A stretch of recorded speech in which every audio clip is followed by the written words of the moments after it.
I grew up with a hippie mom. Growing up is a funny word. I was babysitting my younger brother when I was 5. He was 3. I drove my first time between 8 and 9 because she couldn't. Too much booze. Too much weed.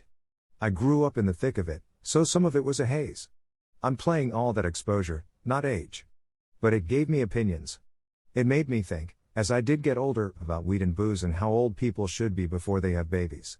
My brother, who is 10 times more laid back than I am, told me once, "Brother, you are just a damn old soul and you didn't have a choice about it."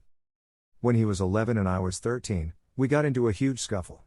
He decided he was old enough to stop calling me brother. It bugged me. A shove turned into a wrestle, fell into arm punches and red-faced tears.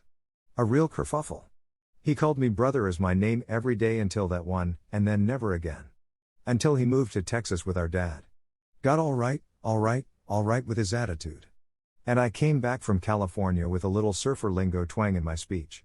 I called him brother and brother man for all week. Which brought brother as my name back into the fold. He says it more like a Texas Baptist preacher now, too deep in the Southern gospel fold. But the 5-year break to use my proper name disappeared. I told him back then that we should legalize weed and tax the shit out of it. Now let me caveat here. I'm not a user. Not a fan even. I grew up with it, have seen where the purchase priority is, cigarettes, beer, weed and whatever left goes to food, shelter and right on down the line.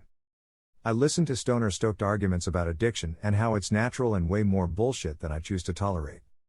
Because firsthand, I've lived the consequences. And before you take a toke and get a little miffed, there are addictions to everything. Booze. Sex. Gambling. God. Fitness. Tech. Drugs. And I bet there are stories about people buying a fifth of rot gut before they get their kids a pack of bologna. I get it.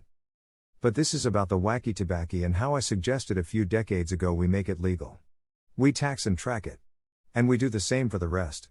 Track and tax. Cocaine. Heroin. We did this, just renamed it into several opiate drugs that were legally prescribed.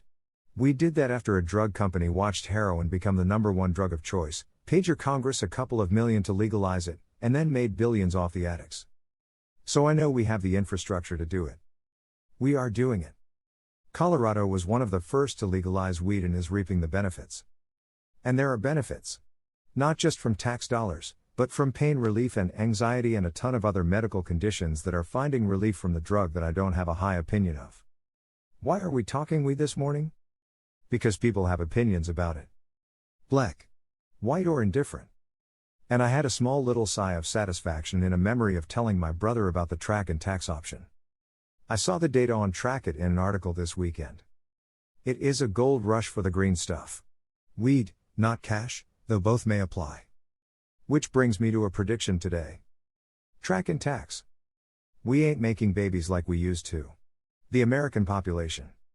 And this amazing melting pot of a country was built on immigration.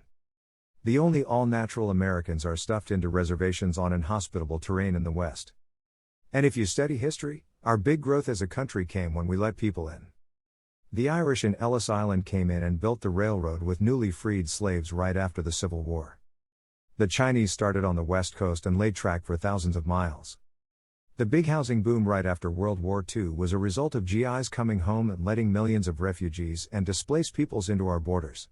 Hell, your government grabbed up a bunch of high-ranking Nazis and put them to work in Florida and New Mexico, despite their heinous crimes. Right after Vietnam, hundreds of thousands of refugees flooded California and then the Louisiana coast. We are a people who welcome people, so I don't know why we're having an immigrant argument and debate. Since the Pilgrims crashed on Plymouth Rock and told the Indians, "Mine." We have let a lot of people in and made them American too. There is no debating that fact.